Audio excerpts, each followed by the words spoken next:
반갑습니다. 저는 경기도 이천에서 목회하고 있는 김민철 목사입니다. 작년 3월에 뵙고 오늘 이렇게 또 뵙게 되어서 너무나도 반갑습니다. 지난 6월 초에 박 목사님께서 외부 설교 나가신다고 듣게 되었는데, 그래서 제가 오겠다고 했습니다. 네, 제가 오겠다고 해서 말씀을 전하게 되었는데요. 그런데 보니까 지난주에 우리 김명일 목사님 오셨더라고요. 저랑도 친분이 있고 알고 있는데 교수님이자 편집장이셔가지고 제가 참 부담스럽습니다, 이 자리가. 네. 그럼에도 불구하고 하나님께서 세우신 줄 믿고 말씀을 나누려고 합니다. 기억하신지 모르겠지만 작년 3월에는 어떻게 기쁘시게 할까라는 제목으로 성도로서 어떻게 살아가야 할지를 나누었습니다.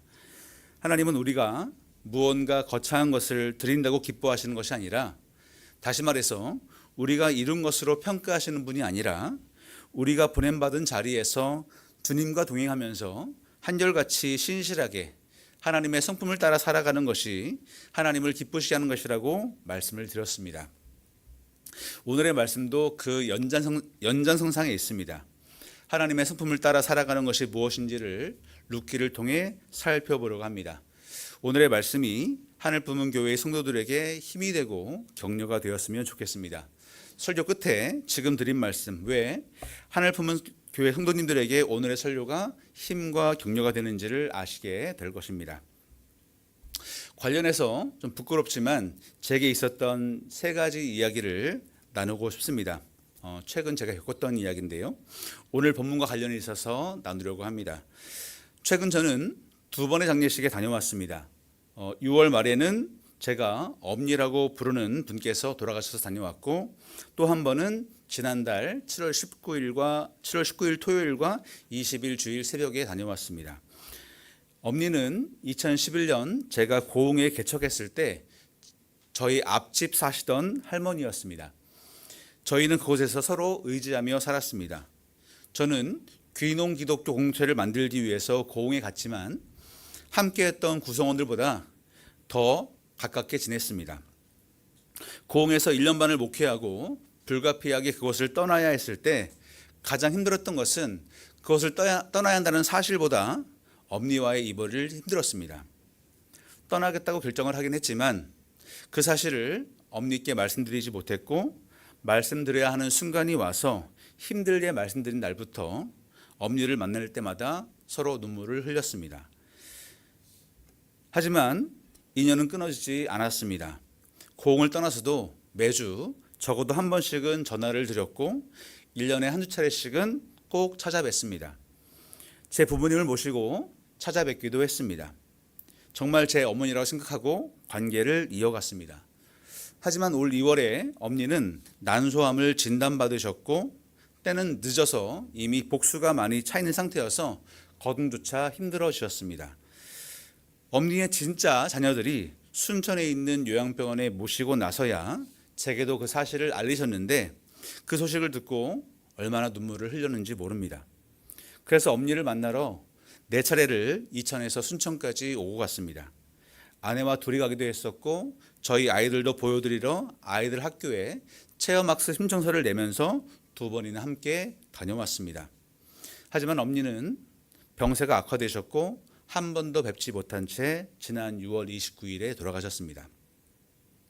장례를 치르면서도 저와 아내는 일정을 조율해서 장례 둘째 날 저녁에 내려가 조문을 하고 그 다음 날에 발인과 하관식까지 함께 했습니다.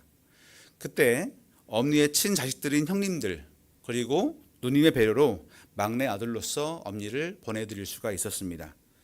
엄니와 함께한 14년 동안 한 번도 전도하고자 하는 목적으로 엄니를 대하지 않았습니다. 그냥 사람 대 사람으로 엄니가 너무 좋아서 엄니를 사랑했습니다. 물론 엄니가 병원에 계실 때 복음을 전했고, 엄니는 그때서야 하나님을 믿겠다고 말씀하셔서 또 기도했을 때 아멘으로 화답하셔서 얼마나 감사했는지 모릅니다. 그런데 지난 7월 20일에 두 교회가, 한솔교회와 어느 교회가 연합해서 예배드리려고 의정부에 갔었는데, 엄니의 막내 아들이신 막내 형님이 저 서프라이즈 해주신다고 한솔교회에 오셨다고 전화를 주셨더라고요. 물론 문이 닫혀 있었기 때문에 헛걸음하고 그냥 돌아가셨습니다. 그런데 막내 형님은 지난 주일에 또 한솔교회에 오셔서 함께 예배를 드렸습니다. 근데 저는 평소에 형님이 신앙생활을 잘하고 계신 줄 알았습니다. 형님들이 네 분이신데 두 분만 신앙생활을 하셨거든요. 그런데 나중에 알고 보니까 형님이 10년 만에 교회에 오는 거라고 말씀을 하셨습니다. 그래서 그런지 형님 방문이 더 감사했습니다. 게다가 형님은 나머지 형님들과 누님의 마음을 모아서 한솔교회에 헌금을 하고 가셨습니다. 그 헌금 액수를 보고 놀라긴 했습니다. 하지만 그 헌금 액수가 제 마음을 울린 것이 아니라 형님들과 누님의 그 마음이 느껴져서 제 마음이 먹먹해졌습니다. 저를 동생으로 여겨주시는 그 마음을 느낄 수가 있었습니다. 저는 여기 광주까지 왔기 때문에 내일 순천 요양병원에 있는 계신 아버님을 만나러 갑니다. 가서 아버님 모시고 함께 외출해서 식사 대접을 하기로 했습니다. 또 다른 이야기를 나누려고 합니다. 지난 7월 14일 월요일이었습니다. 평소 교제하던 한 집사님이 페이스북에 글을 하나 올리셨습니다. 본인에게 전도 중인 친한 친구가 하나 있는데 그 친구의 형이 한 달 전 병원에 갔다가 간암 말기 판정을 받으셨고 지금 상당히 좋지 않아서 병원에 입원해 있다고 했습니다. 그래서 기도해달라는 친구의 부탁을 받고 화요일에 병원 신방을 가려 한다고, 신방 가서 복음을 전하려 한다고, 혹시나 같이 가주실 목사님이 있으면 부탁드린다고 글을 올리셨습니다. 그 글을 보는 순간 가만히 있을 수가 없었습니다. 안 가면 안 될 것 같은 마음이 들었습니다. 다만 집사님이 말씀하신 화요일에는 제가 도저히 갈 수 없는 상황이어서 집사님께 따로 카톡으로 연락을 드렸습니다. 제가 수요일에 신방을 갈 수 있는데 가능한지 확인해 달라고 부탁을 드렸습니다. 그렇게 수요일 오후 2시에 조금 넘어서 방문하기로 약속을 잡았습니다.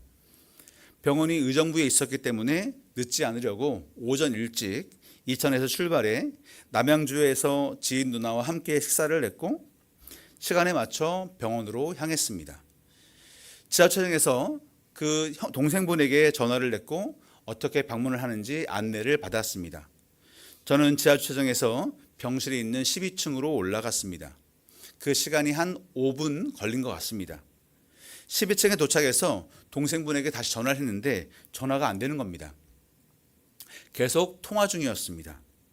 저는 그냥 그 앞에서 통화하게 되기를 기다리고 있었는데 그때 한 여성분이 제게 다가와 물었습니다. 혹시 목사님이세요? 지금 오빠 상태가 너무나 안 좋아요.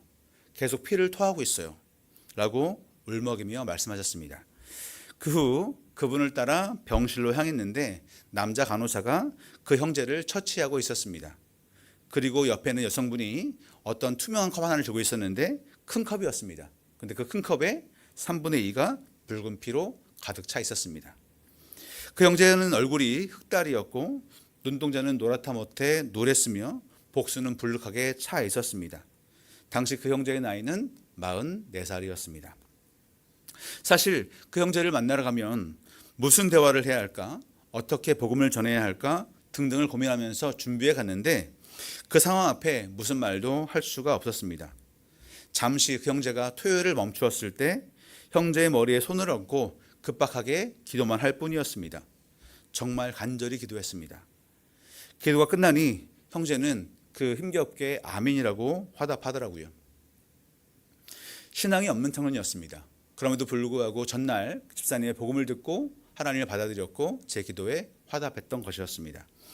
그리고 형제는 금세 다시 토요일을 시작했습니다. 나중에 들었는데 그때 기도하는 그 순간에만 토요일을 멈췄다고 하네요. 어쨌든 저는 기도하면서 그 자리를 떠날 수밖에 없었습니다. 그런데 오후에 그 형제가 더 안 좋아져서 중환자실로 이동했다는 연락을 받았고 다음 날 자정 무렵에는 그 형제가 이 땅에서 삶을 마감했다는 소식을 들었습니다. 그리고 금요일 아침에 집사님께 다시 연락이 왔습니다. 유족들과 논의를 해서 기독교식으로 장례를 치르기로 했다고요. 그리고 주일이 발인이라서 토요일에 입관 예식만 하기로 했는데 다만 주변에 예식을 인도해 주실 목사님을 찾아보다가 찾을 수가 없었다고 제게 부탁을 해왔습니다. 저는 그 연락을 받자마자 토요일에 있던 과외 수업을 하나 조정을 했고 제가 맡아서 집례하겠다고 답을 드렸습니다. 그리고 토요일에 아내와 함께 장례식장으로 가면서 생각해 봤습니다. 발인이 주일 새벽 6시 반인데 발인까지 함께하면 더 좋지 않을까 생각을 했고 장례식장에 도착해서 입건 예식을 마친 후 식사를 하면서 제가 발인 예식도 함께 인도하겠다고 말씀을 드렸습니다. 그랬더니 동상분과 그 여자분께서 너무나 좋아하셨습니다. 그래서 주일 새벽 4시에 일어나서 의정부 장례식장으로 가서 발인 예식까지 집례했는데 발인 예식이 끝나고 고인의 친구인지 동생분의 친구인지 모를 분이 제게 이렇게 말씀하셨습니다. 목사님, 고인이 갑자기 이렇게 되어서 너무나 힘들었는데 오늘의 이 예식을 통해서 큰 위로와 소망을 얻었습니다. 감사합니다. 그 말씀을 듣는데 그리스도인의 위로와 소망은 역시 예수 그리스도이심을 새삼 확인할 수 있었습니다. 그리고 이천으로 돌아와서 옷을 갈아입고 아내와 아이들을 태우고 다시 의정부로 가서 주일 예배를 드렸습니다. 그날에만 2번이나 이천과 의정부를 오고 갔습니다. 바로 그날 조금 전에 말씀드렸던 것처럼 막내 형님이 한솔교회 방문하셨다가 그냥 돌아가셨고요. 그런데 신기했던 것은 제가 목회하면서 성도는 저희 가족뿐이기 때문에 장례를 인도할 일이 없는데 그날까지 딱 2번의 장례를 인도했습니다. 근데 2번 다 같은 장소였습니다. 6년 전에는 같은 건물에 있는 지하에서 인도를 했고 그날에는 9층에 있는 장례식장에서 인도했다는 것만 달랐을 뿐입니다. 그리고 세 번째로 또 한 가지는 제가 지금 계획하고 했던 일이고 앞으로도 할 일에 대한 것입니다. 코로나가 시작되면서 목회를 지속하기 위해 생계를 어떻게 유지할까 고민하다가 정말 하기 싫어서 미루었던 영어 과외를 시작했습니다. 그렇게 4년 넘게 수업을 했습니다. 저는 학창시절에 학원에 다닌 적이 없었습니다. 고3 여름방학 때 수학이 부족해서 그 부분을 보충하느라 딱 한 달 서울 노량진에 있는 한샘학원 단과반을 다닌 것만 빼고는 한 번도 학원을 다닌 적이 없습니다. 중학교 때는 시골이어서 학원이 없었고 더 정확히는 학원의 필요성을 못 느끼긴 했지만요. 고등학교 때에는 부모님께서 학원을 보내주실 형편이 안 되어서 학원을 보내달라 말도 못했습니다. 그래서 그냥 모르는 것은 선생님과 친구들에게 물어가면서 공부를 했습니다. 영어 같은 것은 단어와 문법 등을 무작정 외우기만 했습니다. 그리고 무작정 문제를 많이 풀기만 했었습니다. 그런데 과외를 해야겠다고 마음먹고 2020년 12월에 동기 형에게 노하우를 전수받기 위해서 수업을 들었을 때 그동안 배웠던 것이 정리되는 느낌을 받았습니다. 대학 때 영어 공부를 하나도 안 했지만 딱 하나 머리에 남은 것이 있다면 문법에서 중요한 것은 구조다라는 문장이었는데 그 형한테 수업을 들으면서 그것을 확인하는 것 같았습니다. 참고로 제가 영문과를 나왔습니다. 그 이후 형에게 수업을 들은 것을 바탕으로 수업을 반복할수록 무엇이 중요한지, 시험은 어떤 식으로 나오는지, 아이들이 무엇을 힘들어하는지, 어떻게 하면 아이들에게 도움이 될지 등이 더 보이기 시작했습니다. 그러면서 문득 그런 생각이 들었습니다. 내가 고등학교 때 내가 가르치는 방식으로 입시 영어를 공부했다면 영어 공부를 더 효율적으로 했을 텐데, 그리고 그 절약한 시간으로 다른 과목을 공부했더라면 더 좋았을 텐데라는 생각이 들었습니다. 물론 제가 영어를 잘한다고 오해하시면 절대로 안 됩니다. 저는 영어를 한마디도 못합니다. 외국인 앞에서 꿀먹은 벙어리가 됩니다. 토익이나 토플 등 공인된 시험도 본 적이 없습니다. 한마디로 저는 한국 영어 교육의 폐해입니다. 그럼에도 불구하고 아이들에게 입시 영어를 가르치고 있습니다. 한편 제 인생을 돌아보면 제게 공부를 어떻게 하라고 인생을 어떻게 살라고 조언해 주신 분들이 거의 없었습니다. 부모님 2분 다 가난하셔서 국졸이십니다. 또 친척들도 외삼촌을 제외하면 전부 고졸 이하시고 다들 먹고 사시나 바쁘셔가지고 저한테 아무도 조언을 해주지 못하셨습니다. 그런데 주어진 환경에서 적응하면서 열심히 하려고 애쓰다 살다 보니까 여기까지 오게 되었습니다. 그래서 기회가 된다면 4년 동안 아이들을 가르치며 쌓은 노하우들을 도움이 필요한 아이들에게 나누고 싶었습니다. 그래서 자비량으로 제가 비용을 들여서 직접 찾아가서 3번의 수업을 진행했습니다. 지난 겨울과 잠깐 한 가지 포함하면 지금까지 총 5명의 아이들을 만났습니다. 1박 2일 동안 12시간 정도 원포인트 레슨을 했습니다. 돌아오는 겨울에도 3명의 아이와 그리고 7월 만에 만난 아이를 또 만나기로 했습니다. 혹시 여기에도 중2, 중3 학생이 있으면 말씀해 주십시오. 제가 겨울방학 때 오도록 하겠습니다. 그런데 수업을 지나고 나서 재수 씨가 제 친구 와이프가 물었습니다. 본인에게는 이렇게 해주면 좋은데 왜 이렇게 시간을 들여서 저한테는 도움도 안 되는 일을 하냐고, 그리고 왔다 갔다 비용도 들고 시간도 들고 피곤하기도 하고 남는 것도 없을 텐데 왜 이렇게 하냐고 물었습니다. 물론 다른 분들도 다 똑같이 물었습니다. 그래서 이렇게 대답했습니다. 제가 좋아서 하는 일이에요. 제가 길지 않은 시간 들여서 아이들에게 도움이 되면 얼마나 좋습니까? 이 짧은 시간을 통해 아이들이 동기부여받고 공부하는 데 도움이 되고 궁극적으로 아이들이 인생을 살아가는데 조금이나마 도움이 될 수 있다면 그것으로 만족합니다. 제가 조금 힘들어도 다른 사람들에게는 유익이 되니까요. 지금 말씀드렸던 3가지 이야기는 제가 살아가는 방식을 보여주는 단적인 예들입니다. 그런데 사실 이렇게 살아가는 배경에는 중요한 사건이 있습니다. 2006년 2월에 어느 주일에 있었던 회심입니다. 시간 때문에 자세히 말씀드리기는 어렵고 결론만 말씀드리자면 그때의 회심이 없었다면 저는 지금 이 세상 사람이 아니었을 겁니다. 회심하기 전 8년간 하나님을 떠나서 그것도 완전히 하나님과 반대편에서 타락자 같은 삶을 살았는데 그때 삶의 후유증으로 지병이 생겼습니다. 그래서 회심 후에 10여 년이 지난 시절부터 이런 생각이 들었습니다. 그때 회심하지 않았더라면 나는 방탕했던 때와 했던 일과 관련하여 죽었거나 아니면 그 지병으로 인해서 지금 죽었을 것이라고. 그래서 지금 하루하루가 너무나 소중하다고 생각하고 있습니다. 또 한 가지는 제가 이렇게 살아가는 배경에 말씀이 있습니다. 말씀은 저를 살게 합니다. 성경을 연구하고 가르치면서 깨닫게 된 진리들이 제 삶을 이끌고 있습니다. 성경 모든 본문이 제 삶을 만들어가는 동력인데 그 중에서도 오늘은 이 본문을 택했습니다. 제가 평소에 너무나도 사랑하고 아까도 말씀드렸듯이 외부에서 설교할 일이 있으면 종종 설교하는 본문입니다. 제가 목회자이기 이전에 성도로서 어떻게 살아갈 것인가를 늘 생각하게 만드는 말씀입니다. 서두에서 말씀드렸듯이 지난번에 방문했을 때 전했던 말씀도 제 스스로 정리한 성도의 자세입니다. 오늘의 말씀도 바로 제가 스스로 정리한 성도의 자세입니다. 오늘의 말씀을 통해서 룻기에 등장하는 나오미, 룻, 보아스의 이야기를 통해 소망이 없어 보이는 시대에서 하나님은 어떻게 일하시는지를 나누려고 합니다. 즉 나오미와 룻과 보아스 3사람의 이야기지만 그들을 통해 일하시는 하나님의 이야기를 전하려고 합니다.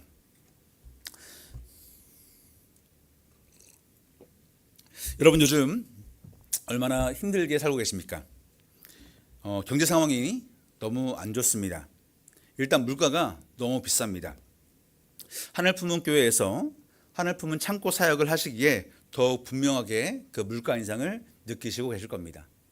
식당에 가도 식비가 너무 비쌉니다. 저희는 5인 가족인데 식비가 상당합니다. 엔겔 지수가 매우 높습니다. 그런데 이렇게 물가는 엄청 오르지만 임금은 오르지 않고 게다가 금리도 여전히 높아서 대출이자에 원까지 갚아야 하는 사람들은 가정에서 사용할 수 있는 돈이 계속 줄고 있습니다. 서민들의 주머니 사정은 더욱더 안 좋아지고 있습니다. 통계도 그렇고 몸으로 느끼는 것도 그렇고 여러 가지가 그렇습니다. 이렇다 보니 자영업자들의 어려움은 상상을 초월합니다. 상황이 이러니 오죽하면 현 정부가 빠르게 추경안을 만들었고 국회가 정부의 추경안을 심사하면서 조금 더 금액을 증가시켜 지난 7월 4일 31조 8천억 조금 못 되는 금액으로 추경이 통과되었습니다. 정부는 7월 5일 날 급하게 임시 국무회의를 열어서 추경안을 의결했고 그래서 지금 우리가 민생회복 소비 쿠폰을 받아서 생활하고 있는 것입니다. 게다가 광주는 어떤지 모르겠지만 집값도 여전히 높습니다. 현 정부에서 강력한 부동산 정책을 내놓아서 이 상황이 조금 나아지지 않을까 기대를 하고는 있지만 사람들의 욕망은 상상을 초월하기 때문에 여전히 추이를 지켜봐야 하긴 합니다. 또한 생활고로 인한 사건 사고 소식을 뉴스에서도 자주 접할 수 있습니다. 가끔 아내와 산책 겸해서 이천의 중심상가를 걸을 때가 있는데 그 중심상가에도 빈 상가들이 굉장히 많이 보일 정도입니다. 한 번도 그런 적이 없었는데 요즘에 많이 보이고 있습니다. 가면 갈수록 빈 상가가 계속 늘어나고 있습니다. 상황이 이렇다 보니까 사람들 사이에 온정이 오는 소식도 보기가 힘듭니다. 곳간에서 인심이 난다는데 곳간이 비니까 인심이 날 리 없습니다. 정권이 바뀌어서 어떨지 모르겠지만 경제 전망도 그렇게 좋지는 못합니다. 이처럼 경제도 그렇고 사람들 사이의 관계도 그렇고 정말 소망이 없는 것처럼 느껴집니다. 그러다 보니 이런 사회를 보면서 젊은이들은 희망을 보지 못할 뿐만 아니라 절망을 느낍니다. 그래서 결혼도 하지 않고 결혼을 하더라도 일부러 아이들을 낳지 않는 현상도 우리 주변에서 흔히 볼 수 있습니다. 돈을 적립해서 미래를 준비하기보다는 현재를 즐기자는 분위기도 느껴지고 있습니다. 출생률 0.6, 0.7%대가 0.7대가 절망적인 우리나라 상황을 너무나 잘 말해주고 있습니다. 제가 사는 이천은 그래도 하이닉스라는 대기업이 있어서 젊은이들이 그나마 보이지만 젊은이들을 보기 힘든 지역들이 전국에 상당히 많습니다. 지방 소멸이 현실화되고 있습니다. 아마 광주도 그럴 거라 생각합니다. 한편 작년에 제가 어떤 시사 프로그램을 봤었는데 구직도 하지 않고 말 그대로 쉬고 있는 청년들의 실태를 보여주고 있었습니다. 그 프로그램에 따르면 그렇게 쉬고 있는 은둔형 청년들이 70만에 달한다고 합니다. 어떠한 희망도 미래도 보이지 않기에 일어나는 현상입니다. 지금은 더하면 더했지 덜하지는 않을 겁니다. 여러분 근데 교회는 어떻습니까? 여기 계신 여러분은 한국교회에 희망이 있다고 생각하십니까? 교회 관련한 훈훈한 소식은 거의 들을 수가 없고 교회에서 일어나는 부조리, 부패, 성추문, 갈등 등의 안 좋은 소식들만 들을 수 있지 않습니까? 게다가 작년 말에 있었던 두 사건 12.7 기도회와 12상 비상계엄 시기에 보여주었던 교회의 모습, 그리고 최근 한 교회가 어떤 미국 사람을 초대해서 보여줬던 모습, 또 최상병 죽음에 큰 책임이 있는 한 사당장의 구명 의혹에 대형교회 목사들이 연루된 모습 때문에 가뜩이나 안 좋던 교회 이미지는 이제 회복이 불가능해 보일 정도입니다. 그래서 주변에 보시면 하나님은 믿지만 교회에 나가지 않는 가난한 신자들도 너무나 많고 교회를 욕하는 신자들도 사람들도 부지기수입니다. 마치 이런 현실을 보면 하나님이 계시지 않는 것처럼 느껴집니다. 과연 하나님은 이렇게 어그러진 현실을 보면서 어떤 일을 하고 계신 것인지, 또한 어떤 경우에는 힘이 있는 자들에게만 하나님이 계신 것 같고 고통당하는 사람들에게는, 우리 같은 평민들에게는 하나님이 계시지 않은 것처럼 느껴지기도 합니다. 그렇지 않습니까? 그런데 룻기의 배경이 되는 시대도 그렇습니다. 그때도 소망이 없어 보였습니다. 각자 알아서 살아남아야 하는 시대였습니다. 룻기 1장 1절을 보겠습니다. 룻기 1장 1절을 보겠습니다. 화면에 띄어나는데요. 우리 함께 한번 앞부분만 한 줄만 읽어보겠습니다. 사사들이 치리하던 때에 그 땅에 흉년이 드니라. 아멘. 지금 룻기 1장을 보시면 룻기의 배경은 사사시대라고 되어 있습니다. 사사시대는 사사들이 치리하던 시대입니다. 이 시대의 특징을 한 줄로 요약할 수 있는데 바로 한 장만 앞으로 넘겨보시면 사사기 21장 25절이 있습니다. 거기에 이 사사시대의 특징을 아주 잘 요약해 두었습니다.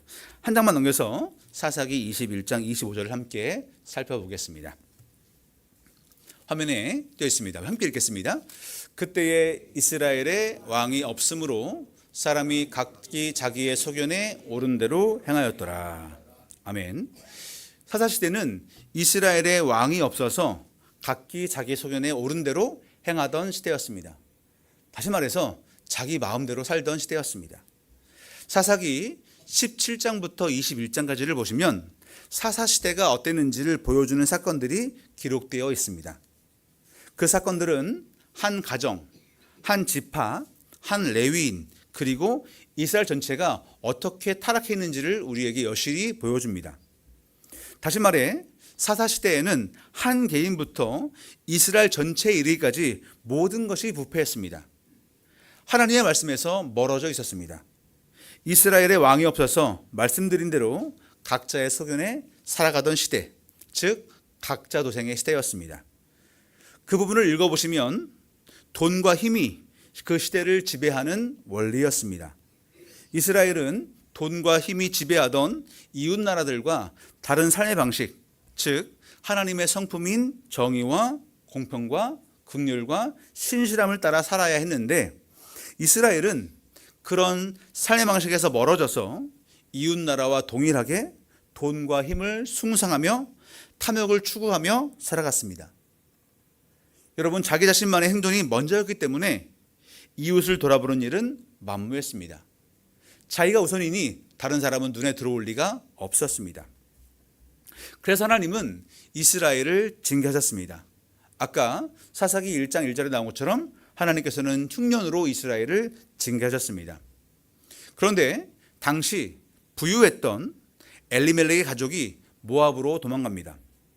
여러분, 지난 코로나 시기에 어떤 사람들이 힘들었습니까? 부자들이 힘들었습니까? 대기업들이 힘들었을까요? 아니면 규모가 매우 큰 교회들이 힘들었을까요? 그렇지 않습니다. 당시에 코로나 시기에 힘들었던 사람들은 자영업자들, 또 사회적으로 힘이 없는 사람들, 가난한 사람들, 많은 미자립 교회들이 힘들었습니다. 그때 문 닫은 교회와 흥됨들이 상당했습니다. 그리고 지금 같은 시기에는 어떤 사람들이 힘듭니까? 부자, 대기업, 대형교회 같은 가진 사람들이 힘들까요? 마찬가지로 그렇지 않습니다. 코로나 때 그리고 지금과 같은 사회적 재난 상황에는 가진 사람들이 아니라 가뜩이나 힘이 없는 사람들이 더 힘듭니다. 그럼에도 부유했던 엘리멜렉의 가족은 흉년 때문에 힘들었을 이웃들을 돌보지 않고 자기들만 어떻게든 살아보겠다고 모압으로 도망갑니다. 하나님께서 그들에게 부를 허락하신 것은 그 부로 이웃들을 섬기며 살아가라고 하신 것인데 말입니다. 그런데 그들의 결론은 어땠습니까? 우리가 알듯이 고난이었습니다. 나오미의 남편인 엘리멜렉이 죽었고 나오미의 두 아들 말론과 기론이 죽었습니다. 남은 것은 나오미와 두 며느리 오르바 뿐이었습니다.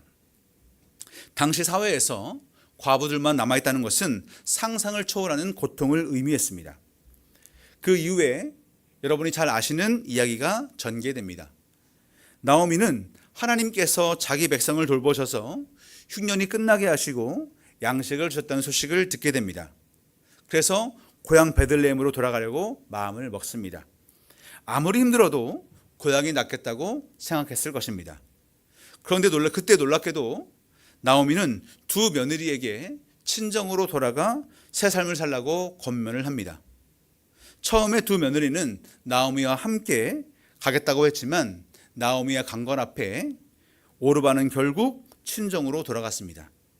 하지만 룻은 1장 16절과 17절에 나온 대로 자신의 신앙을 고백하면서 나오미와 함께 돌아가겠다고 결정을 합니다. 그렇게 해서 나오미와 룻은 베들레헴으로 돌아옵니다. 그때 주변 사람들이 얼마나 숭고롭겠습니까? 저거 봐, 나오미 아니야? 자기들만 살겠다고 모압으로 도망가더니 참 꼴 좋게 됐네. 쫄딱 망해서 돌아왔네. 쯧쯧. 그러면서 혀를 차지 않았겠습니까? 그런데 놀랍게도 나오미는 그 수모를, 그 모욕을 전부 다 받아들입니다. 하나님께서 자신을 징계하셨고 자신을 괴롭게 하셨으니 자신을 기쁨이라는 뜻의 나오미라 부르지 말고 쓰라는 뜻의 말하라고 부르라고 말하기까지 합니다. 나오미와 룻은 먹고 살 것이 없었습니다. 그녀들이 유일하게 할 수 있는 것은 이삭 죽기뿐이었습니다. 그래서 룻이 나오미에게 이삭을 주겠다고 했고 나오미가 허락을 해서 어느 한 밭으로 룻이 이삭을 주우러 갔습니다. 그런데 우연히도, 물론 우리 눈에만 우연이겠지만 그녀가 이삭을 주우러 간 곳은 놀랍게도 자신의 시아버지 친척이었던 보아스 소유의 밭이었습니다. 보아스는 이미 룻에 대한 소문을 듣고 있었고 보아스는 룻에게 은혜를 베풉니다. 밭을 베는 남자들이 룻을 건드리지 못하게 했고 목이 마르면 마시게 했으며 밥 먹을 때에는 베는 자들과 함께 배부르게 먹게 했고 일부러 룻 모르게 이삭을 많이 떨어뜨려서 룻이 많이 줍게 했습니다. 그 이후에도 보리 추수와 밀 추수가 마칠 때까지 보아스는 룻에게 동일한 은혜를 베풉니다. 때가 이르자 나오미는 룻에게 한 가지를 말합니다. 추수가 끝나고 타작하는 축제 때, 수확하는 축제 때 몸을 정결하게 한 후 보아스가 눕는 곳을 알았다가 들어가서 그곳에 누우라고 했고 룻은 시어머니 나오미의 말씀대로 순종했습니다. 이 일은 보아스를 다시 한번 감동하게 만들었습니다. 룻이 젊은 자를 따르지 않고 자신같이 나이가 있는 사람에게 청혼을 했기 때문입니다. 보아스는 룻과 결혼하기로 마음먹습니다. 하지만 그 전에 해결해야 할 일이 하나 있었습니다. 보아스 자신보다 가까운 친척이 한 명 있었기 때문입니다.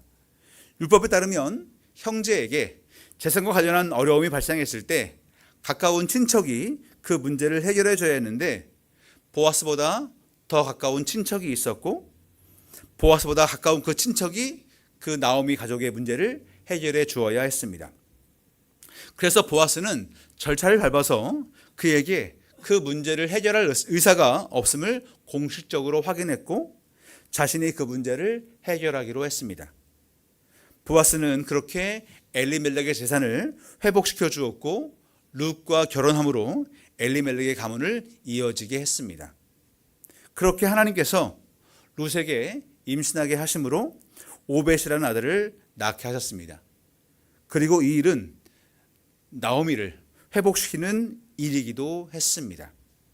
여러분 4장 14절부터 17절까지를 보겠습니다.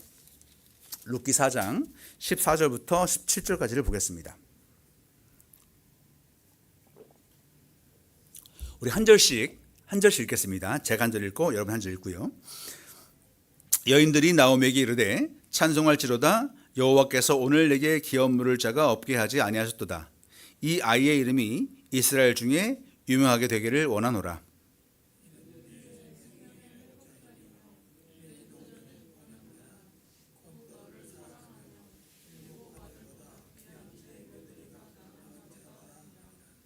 나오미가 아기를 받아 품에 품고 그의 양육자가 되니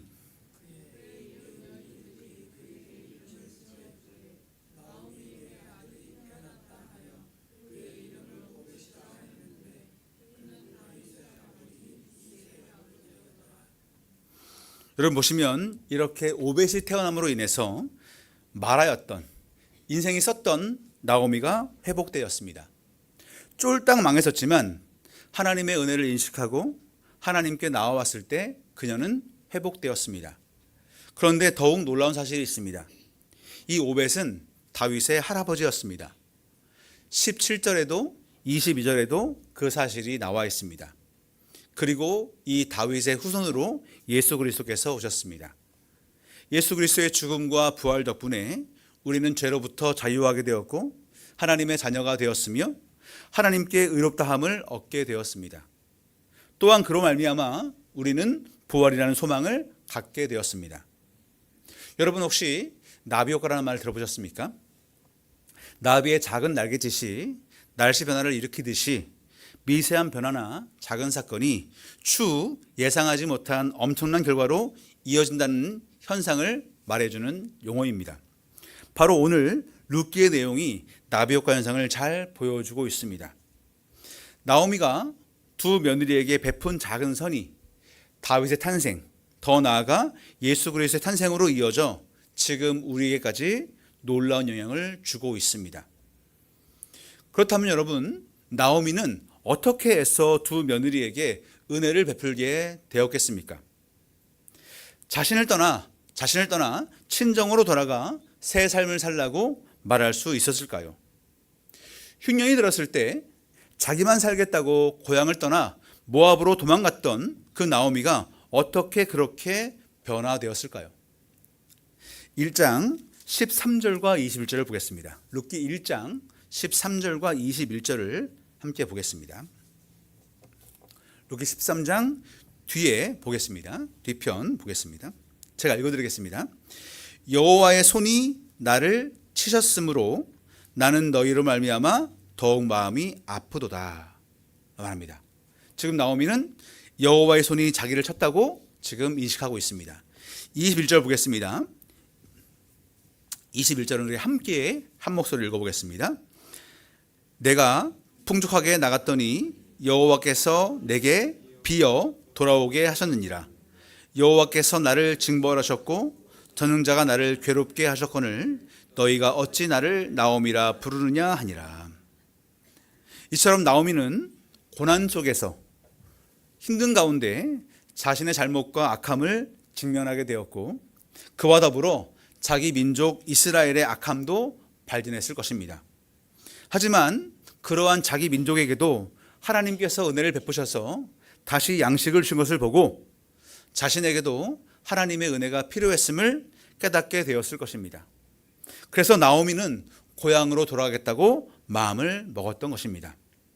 그렇게 하나님의 은혜를 경험하자 나오미는 자신이 할 수 있는 최선으로 두 며느리에게 선을 행했습니다.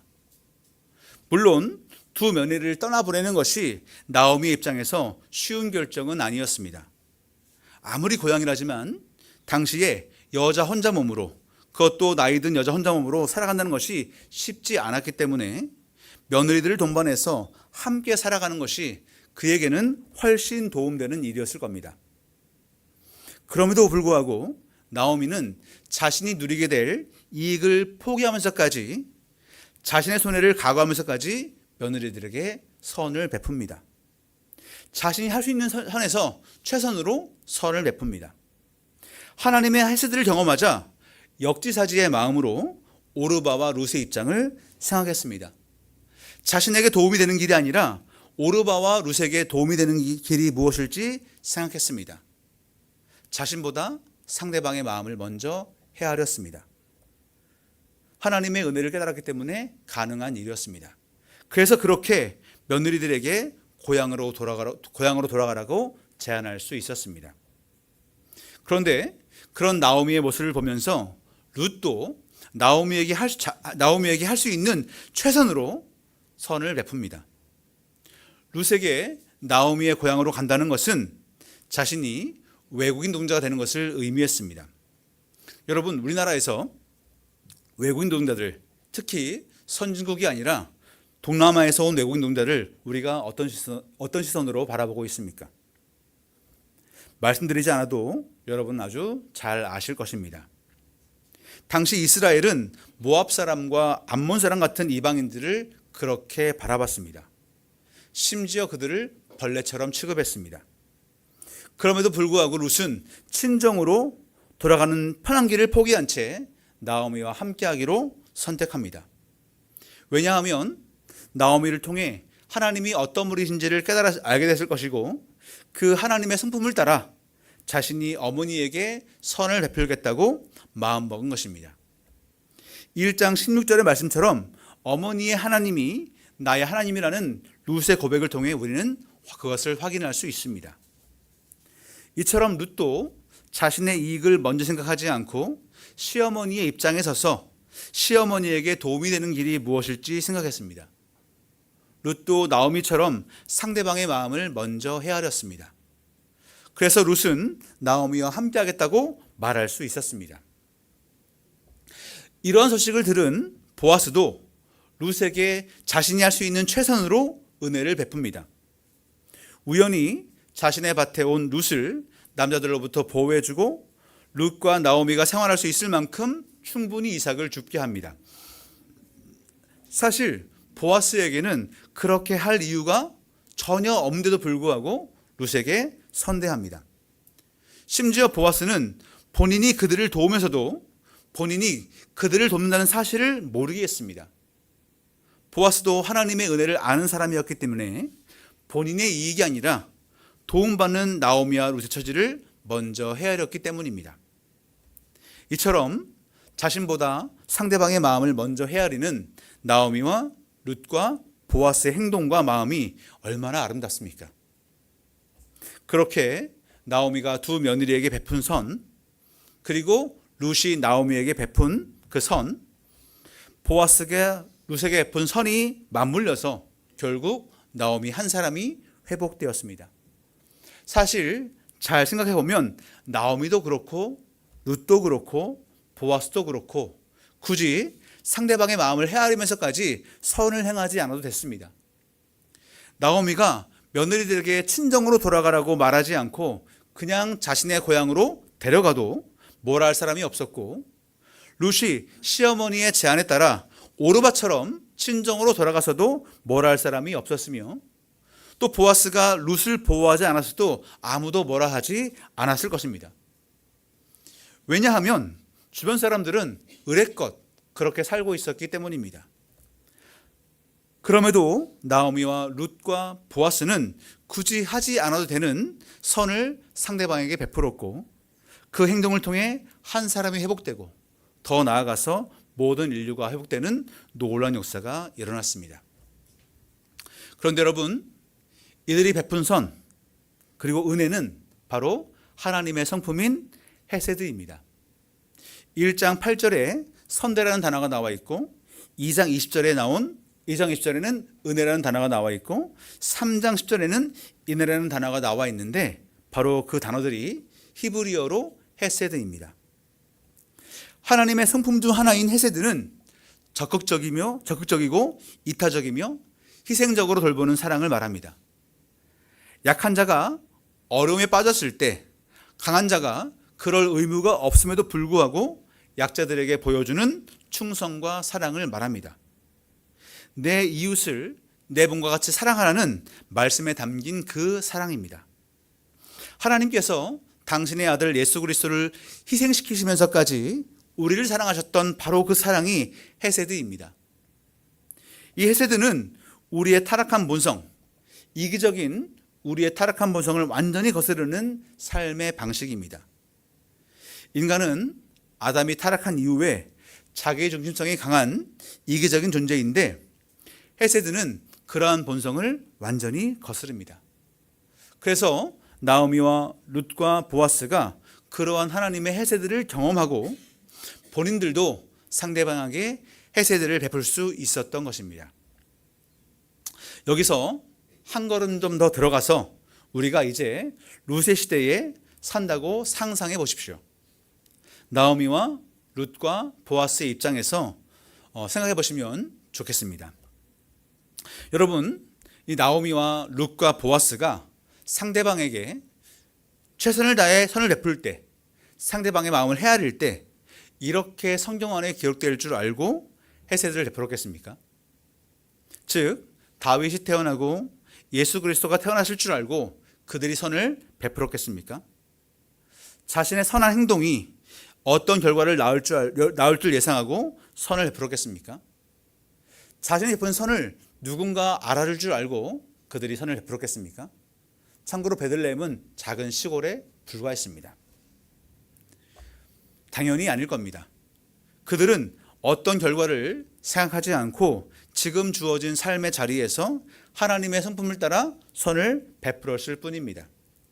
그들이 하나님의 은혜를 알았기 때문에, 하나님의 백성이었기 때문에 그들은 성도답게 선택했을 뿐입니다. 여러분, 우리는 조그마한 힘이 있으면 그 힘을 가지고 갑질을 하려고 합니다. 돈이 많고 적고 상관없이 자신이 상대방보다 조금 더 높다고 생각하면, 또 조금 더 유리한 상황에 있다고 한다면, 또 상대방을 이용해서 내 이익을 얻을 수 있다면 그 힘을 어떻게든 활용하려고 합니다. 뉴스나 드라마를 보시면 소위 부자들이 백화점 직원들에게 갑질하는 내용을 다루는데, 부자들만 갑질을 할까요? 그렇지 않습니다. 참 신기하게도 그 갑질을 당한 사람도 자신보다 힘이 없는 사람에게는 갑질하는 경우도 부지기수로 많습니다. 먹이사슬처럼 위로부터 아래로 그 단계에 따라 갑질이 이루어집니다. 그렇지 않습니까? 그런데 하나님께서는 이스라엘 백성에게 분명히 말씀하십니다. 나그네와 고아와 과부를 돌보라고. 사회적으로 가장 힘이 없는 자들에게 자비를 베풀라고 말입니다. 가장 힘이 없는 사람에게 힘으로 군림하는 것이 아니라 그들을 돌보고 섬기라고 말씀하십니다. 여러분, 신명기의 말씀 보겠습니다. 신명기 10장 16절부터 20절까지의 말씀입니다. 신명기 10장 16절부터 20절까지의 말씀을 함께 보겠습니다.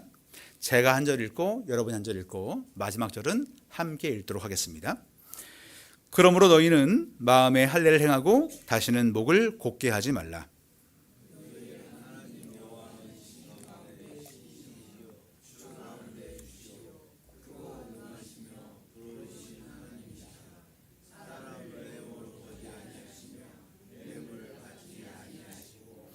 고아와 과부를 위하여 정의를 행하시며 나그네를 사랑하여 그에게 떡과 옷을 주시나니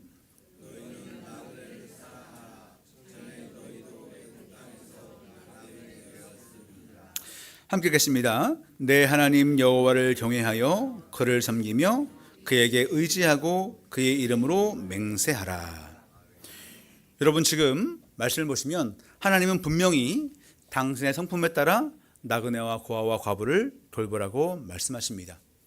이스라엘 백성이 하나님의 은혜를 받고 구원받고 해방되었듯이 똑같이 그들도 그 이웃을 사랑하라고 말씀하고 있습니다. 야고보서 1장 27절도 보겠습니다. 야고보서 1장 27절입니다. 우리 함께 한 목소리 읽겠습니다. 하나님 아버지 앞에서 정결하고 더러움이 없는 경건은 과부를 환난 중에 돌보고 또 자기를 지켜 세속에 물들지 아니하는 그것이니라. 아멘. 예수님의 동생이었던 사도 야고보도 어려움에 빠져 있는 고아와 과부, 즉 사회적으로 약한 사람들을 돌보고 자신이 세속에 물들지 아니하는 것이 참된 경건이라고 말씀하고 있습니다. 우리는 하나님의 은혜를 받은 존재로서 그 은혜를 기억하며 우리 또한 은혜를 베풀며 살아가야 합니다.